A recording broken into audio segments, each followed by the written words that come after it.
Hi, so this little dog is called Ollie, and he came to see me because he becomes anxious in the car and pants and has a very high-pitched bark continuously while the car's in motion, which his mum understandably finds distracting and unpleasant when she's driving. So she had sought advice from another trainer who subscribes to pack theory mythology and who uses aversive techniques in his training. And his advice to her was to tap the dog with a bonker to get him to stop barking. And that is a euphemism for hitting her dog with a rolled up towel. So that was his solution. Luckily, she didn't do that because she didn't want to hit her dog, and she didn't think it sounded like very sensible advice, and she looked elsewhere to get an alternative point of view. Now, hitting Ollie with the bonker, so I'm not going to use that euphemism, hitting him with a rolled up towel may have stopped the barking in the short term. It might have worked. Punishment does work to stop behaviour. That's the definition of punishment. But there are a number of, leaving aside the ethics of it, there are a number of downsides to using punishment to change behaviour. One is the impact on your relationship with your dog. What is it teaching your dog about your relationship? Can he trust you? The person who is meant to care for him and look after him has now started physically abusing him. So it's not going to do your relationship any good. Secondly, what works at the start may not continue to work.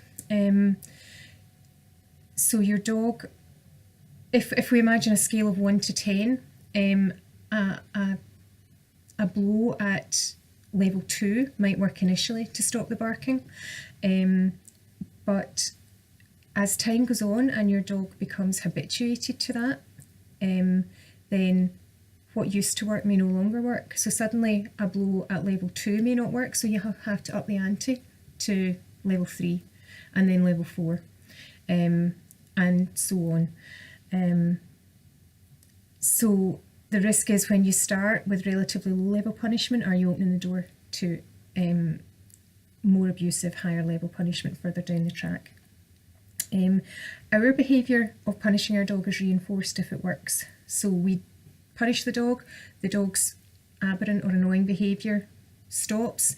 Therefore, the laws of behaviour apply to us as much as it does to our dogs. So if it works for us and it gets us the result we want, we are likely to use punishment more in the future. And the other risk is that eventually at some stage in the game, depending on your dog's personality, your dog may get tired of being hit and may decide to fight back.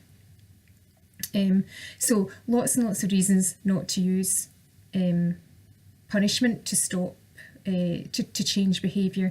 But perhaps the most important one is it's not changing how hitting Ollie may have stopped him barking in the car, but it's not going to change how he feels about the car. That anxiety is still going to be there. We haven't addressed the underlying problem. All we've done is slap a sticking plaster on the behaviour that annoys us. So the use of punishment is all about us and nothing to do with the dog. We're not addressing why he feels the way he feels. We're not trying to make him feel better. The only reason we're using that punishment is to make our lives better or our lives more comfortable. So if you have a problem with your dog's behaviour, then one of the first questions that any trainer that you consult should be trying to establish an answer to is, why is that behaviour happening? If they only focus on the behaviour itself and simply stopping that, then that's only half the story, and it's not training that's likely to give you long-term results, because we're not addressing the underlying cause, we're only addressing the symptom. So just some thoughts on the use of punishment and the need to address why the behaviour's happening and not just what the behaviour is.